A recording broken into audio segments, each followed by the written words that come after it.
UFC Fight Night, Gilbert Burns versus Michael Morales just took place in the Apex. And overall, I'm satisfied with this card. There were a lot of highlight reel finishes. We did miss a couple of fights like Paul Craig versus Rodolfo Bellato, but considering how little expectations I had for this Apex card, I'll take it. And it wasn't just the main event, which I'll get to in a second. From top to bottom, I can name a lot of finishes that I will feature throughout this video. So I'm not going to waste any of your time, and I'm going to break down every single fight on this card, starting with the early prelims and ending with the main event. Starting off with the early prelims, we have Tecia Pennington versus Luana Pinheiro. I'm not going to lie, I did not see this fight. Do I care enough to watch it back? Not really. But I guess Tecia Pennington won, and I said she would win because Luana Pinheiro is not very good, and Tecia Pennington, she's all right. She just didn't get some decisions that went favorable for her. So yeah, congrats to Tecia Pennington. I will not really check that fight out unless you fight next time. But yeah, don't expect me to really give any detailed analysis about this fight. Moving on, we got Hyung Sung Park versus Carlos Hernandez. I'm sorry. All right, Hyung Sung Park, dude's better than I thought.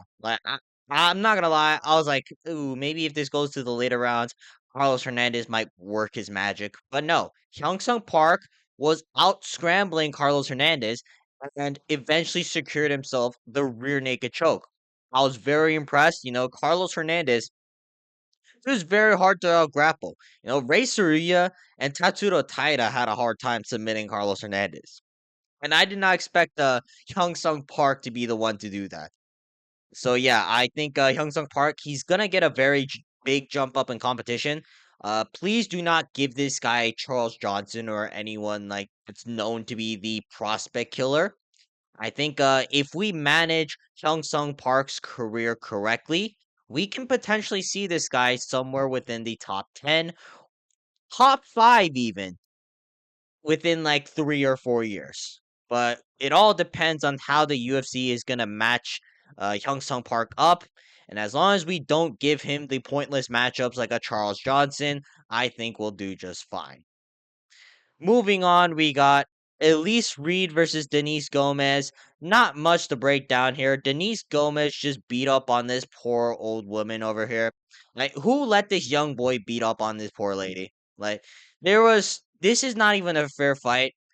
The matchmakers making this fight should be ashamed of themselves low key because you could just tell that Denise Gomez was gonna win this fight. Like, not even when the fight started, just looking at them side by side together. Who do you think's gonna win? Exactly. So, but Denise Gomez, she did get the job done. She threw an overhand right to just wobble Elise Reed, drop her, and then as Elise Reed was trying to get back up, I think she came in with another left hook and dropped Elise Reed again. And not gonna lie, the ref, I don't really remember who it was specifically that was watching this fight. That fight could have been stopped a lot earlier. We'll just put it that way. But yeah, I guess Denise Gomez, that's another highlight reel KO for her, and I think the UFC is probably going to use that to jump her up the rankings. Which fair enough. She at least gets some highlight reel worthy finishes, which is rare in women's MMA. All right, moving on to Luana Santos versus Tainara Lisboa. I went with Luana Santos to win this fight, but oh wait, I'm sorry. I went with Tainara Lisboa to win this fight, but Luana Santos just ragdolled Tainara Lisboa for 2 rounds. I was not expecting this. Santos is, after all, the technically the smaller woman moving up to bantamweight, but she did just fine. She was muscling around Tainara Lisboa, who is been a bantamweight throughout her whole UFC career. And I just did not expect Santos to have that much success. She got an Americana towards the end of the second round, which I was super impressed by, especially because you don't really see Americanas in MMA fights. But great job for Luana Santos. As always, she did the post fight celebration, shaking her ass and all that. Listen, I'm a fan. That's all I gotta say.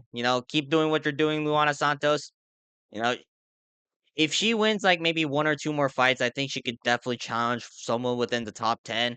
And yeah, I hope Luana Santos keeps winning so we get to see more of her celebrations. Moving on, we got Yadir Del Valle versus Connor Matthews.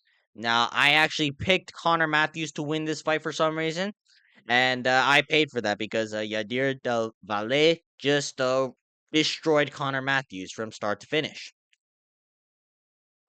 He did not look as like this good on his contender series fight. So I guess Yadir Del Valle, he's a lot better than I expected, and a lot of people expected, to be honest, because I remember a bunch of people on YouTube talking about Yadir Del Valle as a mid prospect, but turns out dude's actually really good, especially on the ground. I mean, to submit Connor Matthews, you actually have to be really good. I know Connor Matthews, all he's done is lose in the UFC, but it's usually because he gets caught with like a spinning right hand or some stupid shit on the feet like that. So for Yadir Del Valle to take it to Connor Matthews in Matthews' specialty, it's actually pretty impressive. So hopefully Del Valle, he hasn't really taken any damage, and hopefully we get to see him soon. And if he fights like maybe like two more fights, we can potentially match him up with someone like just outside the rankings or maybe someone within the rankings. Moving on, we got Jared Gordon versus Thiago Moises. People forget, man. Thiago Moises, he's a marauder. And unfortunately, for Moises, though, Jared Gordon just knocked him out in the first round with, I believe, a right hand. You know, Thiago, there wasn't much to break down. Both guys were just trying to find their range. As soon as Moises stepped in, Jared Gordon threw the right hand over the jab, and Thiago Moises went down. And considering how even like Islam Makhachev and Benoit Saint-Denis or like Benil Dariush, they couldn't make this easy work of Thiago Moises. So I was actually pretty impressed with what Jared Gordon did. And there is a world where Jared Gordon's a top 15 UFC lightweight, which if he had got the Nasrat Hakparas fight, and maybe even the Paddy Pimblett fight, then we could be talking about Jared Gordon being a top 10 fighter right now. But unfortunately, those decisions didn't go his way. But in a way, I think this helped him out a lot because this dude came out with a vengeance. He felt like he's been wronged by the UFC judges, and he took it out on Thiago Moises, unfortunately.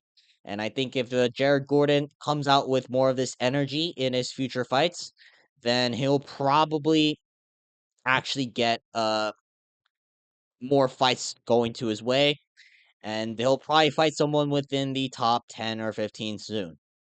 But yeah, overall, great job from Jared Gordon. All right, moving on, we got Gabe Green versus Mateusz Camilo. Now, I am very disappointed in Mateusz Camilo because I thought that he would be good enough to beat Gabe Green. But to be fair, Gabe Green, he's looked a lot better than in his previous fights. He's looked a lot faster. He didn't look as tired as before. He hits a lot harder in at a lightweight than at welterweight. So I think the move down to 155 pounds was the correct decision for him. I just expected Mateusz Camilo to beat Gabe Green because Gabe Green, he hasn't had much success in the UFC or any success in that matter. But he kind of once Mateusz Camilo, I believe he was trying to force a triangle, and then once Gabe Green was able to clear the legs, Gabe Green was able to take the back of Camilo and secure himself. I believe it was a rear naked choke. I don't specifically remember what the submission was, but for him to be able to escape that triangle, because I saw at one point during that sequence, like Gabe Green, his entire forehead was like veiny as hell because of how hard Camilo was trying to squeeze his neck using the triangle. But hats off to Gabe Green for proving me wrong, for proving most people wrong, and just overall, I guess keeping his job with an impressive performance over a prospect that we all thought was going to beat Gabe Green. All right, moving on to the main card, we got Julian Erosa versus Malik Costa. Uh, okay, overall, I think this was fight of the night. These guys were scrapping really hard. Malik Costa, he did very well in the first and second round, just stinging Julian Rosa with shots. Julian Rosa, he's not very technically good. Like he's tough and he's gritty and he'll try to hurt you, but all he does is throw the right hand. He doesn't really end with that many shots. Like occasionally he'll throw an elbow, occasionally he'll throw a head kick. But every time Malik Costa thought that Julian Rosa was going to throw the right hand, Costa was right, and he was able to counter off with like the left hand into a bunch of combinations. I was really impressed with Malik Costa's striking because he hasn't looked this sharp since like he's looked a lot more sharp than in his previous fights. When he fought like Thiago Santos in 2023, like this is a completely different guy. And I think this is his fourth win within like this year alone. So yeah, I think that's super impressive for Malik Costa, and especially against someone like Julian Rosa, who's very tricky. I know I trash Julian Rosa's technique, but Rosa's put away a lot of guys like Paul Jordan, uh, Christian Rodriguez. I believe there was one. I don't know. I'm forgetting some guys off the top of my head, but he's tricky. And for Malik Costa to definitively beat Julian Rosa, I say 2 rounds to 1. Arosa kind of got the third round, but unfortunately it was too late for him. It's still impressive though, because I did not expect this to really pan out for Costa on the feet. I thought Costa was gonna have more success on in the grappling because that's more of Costa's specialty. But yeah, hats off to Malik Costa because he looked like a ranked featherweight out there. All right, moving on, we got Dustin Stoltzfus versus Nursultan Ruziboyev. This was a little bit of a disappointing fight. Now, first round, Nursultan Ruziboyev, he got dropped by Dustin Stoltzfus, and he was getting elbowed the fuck out of his face by Dustin Stoltzfus. And towards the second and third round, however, he was picking things up. Dustin Stoltzfus kind of looked like a victim out there, but he was still kind of hanging around throughout the fight. Ruziboyev was doing a good job just battering Stoltzfus's face with the right hand. And I expected more from Ruziboyev, though. I expected Ruziboyev to get like a clean first or second round knockout. Like Bruno Ferreira just styled on Dustin Solstice. And don't get me wrong, Bruno Ferreira, he's good, but he's more of a power puncher good, you know? And keep in mind, there's also Ruziboyev knocked out Bruno Ferreira in the first round. So I thought Ruziboyev was going to do the same to Dustin Solstice. But turns out, no. Ruziboyev had a lot more trouble than I anticipated. And yeah, he won, but it just kind of proved that he's not as good as I thought he'd be. He can't really defend takedowns. Like Stoltzfus was able to just take him down at will, even while rocked. And unfortunately, for as much as I trash Ruzy Boy of this fight, though, I guess he did win though. So yeah, hats off to him. He did call out Bo Nickel. I think he beats Bo Nickel. You know what? I do think so.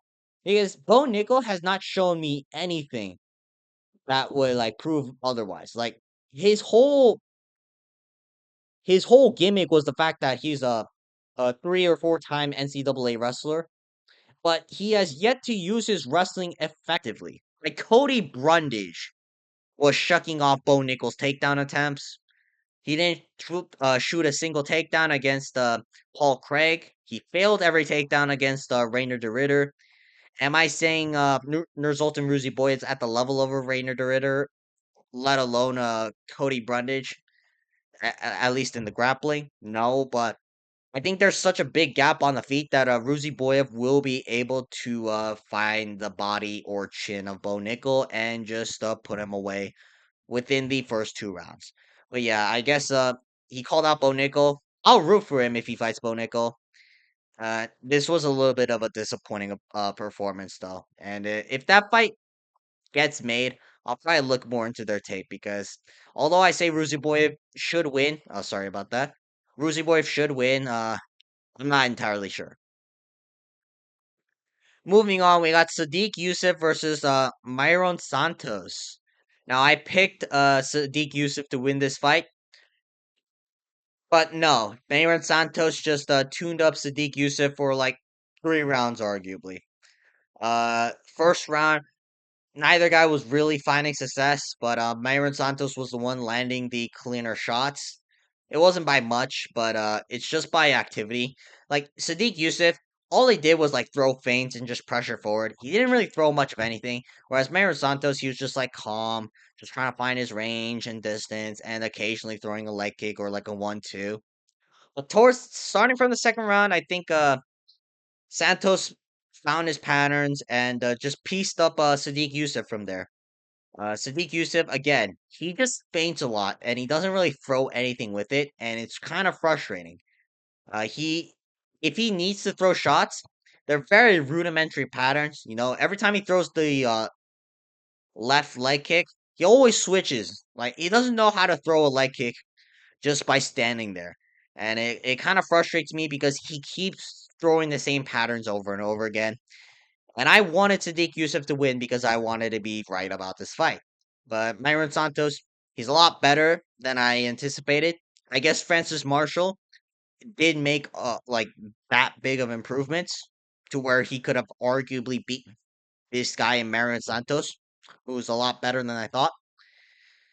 But yeah, if you're in a pure striking match, I think Myron Santos, he's very tough to beat. Who knows what how he'll do against like the top 15 of the featherweight division. And that's another thing. This fight was at lightweight. He should move down to featherweight. Like in lightweight, he looked incredibly fat, and the only reason he was able to stop Sadiq Yusuf's takedowns, I guess, is because Yusuf is also a featherweight. But Mairon Santos, he's good on the feet. He's very good on the feet. And his takedown defense did look a lot better. To be fair, it was Sadiq Yusuf though. But I guess if you keep him on the feet, he's very tough to beat. Just keep him away from the grapplers because I can definitely see the grapplers like Aljamain Sterling will like ragdoll Mairon Santos. But overall, I guess he's better than I thought. All right. Last but not least, we got to the main event. Gilbert Burns versus Michael Morales. Yeah, this was really sad. Like I enjoy watching Gilbert Burns fight, and unfortunately, Gilbert Burns just died. There's no other way to put this. Michael Morales just bullied Gilbert Burns. He like Gilbert Burns. All he did was shell up, and he couldn't do anything about Morales' reach and the power in Morales' right hand. Morales was able to find a right hook through the high guard of Gilbert Burns, and from there, Burns was cooked. I I think Gilbert Burns needs to retire. He's lost a lot of his speed, and this is not taking away anything from Michael Morales because I think Michael Morales is the real deal. But Gilbert Burns just looked very washed out there. I don't think he. There's no easy matchup for him. There's no easy matchup for him that makes any sense unless it's Colby Covington. But Colby Covington will never take that fight. And overall, I think this is the end for Gilbert Burns. Because I think prime Gilbert Burns, I'm not saying he would have beat Michael Morales, but I think he would have lasted a little bit longer than like 1.5 minutes of the first round. But as for Michael Morales, it was the real deal. I think he's going to be a top 5 contender very soon, depending on who they give him. I think Morales will destroy Leon Edwards. He'll destroy Kamaru Usman. He'll destroy, who else is there? Who else is there? Hmm. He'll destroy Ian Gary. You know what? I'll say it. He'll destroy Ian Gary. But it's tough to say who Morales will fight because welterweight's very stacked at the moment. But you know what? Give this guy Leon Edwards. I think he'll beat Leon Edwards, and then he can call for his title shot from there. Because Michael Morales, I did not expect this level of success. I thought Morales was gonna take his time, find his patterns, just avoid the right hand Gilbert Burns first before finding out the knockout shot. But no, Morales came in and just ran through Gilbert Burns in the first round. So super impressive from Morales, and hopefully we get to see him fight soon because he took no damage this fight. All right, that's gonna be it for today's video.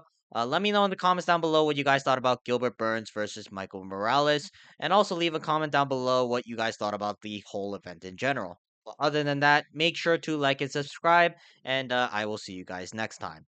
Peace.